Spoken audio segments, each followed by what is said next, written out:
পাকিস্তানে তীব্র গরমে হাঁসফাঁস অবস্থা বাসিন্দাদের। সবচেয়ে খারাপ পরিস্থিতি লাহোরে।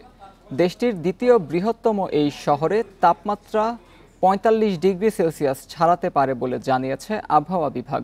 গরম বাড়তে থাকায় লম্বা ছুটি ঘোষণা করা হয়েছে সিন্ধু, পাঞ্জাব ও খাইবার পাখতুনখাওয়ার শিক্ষা প্রতিষ্ঠানে।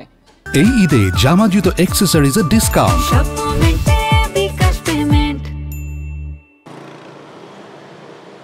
সোমবার তাপপ্রবাহের সতর্কতা জারি করে পাকিস্তানের আবহাওয়া অফিস। মঙ্গলবার থেকে শনিবার পর্যন্ত সিন্ধু, পাঞ্জাব ও বেলুচিস্তানে তাপমাত্রা গড়ের চেয়ে ৬ ডিগ্রি বেশি থাকবে বলে পূর্বাভাস দেওয়া হয়।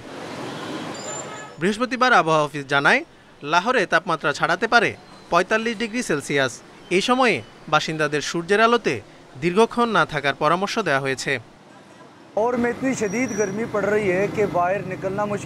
লাহোরে এই মুহূর্তে এতটাই গরম যে বাইরে বেরোনো কঠিন। সবার জলে ভিজিয়ে রাখা টুপি পরা উচিত এবং প্রচুর পানি পান করা উচিত। গরম বাড়তে থাকায় সিন্ধু, পাঞ্জাব ও খাইবার পাখতুনখাওয়ায় শিক্ষা প্রতিষ্ঠানের লম্বা ছুটি ঘোষণা করা হয়েছে। সিন্ধুতে স্কুল কলেজ বন্ধ থাকবে ১ জুন থেকে ৩১ জুলাই পর্যন্ত। তীব্র গরমের মধ্যে কাজ করতে বাধ্য হচ্ছেন নির্মাণ শ্রমিকরা। সংসারের খরচ জোগাতে বসে থাকার অবকাশ নেই তাদের।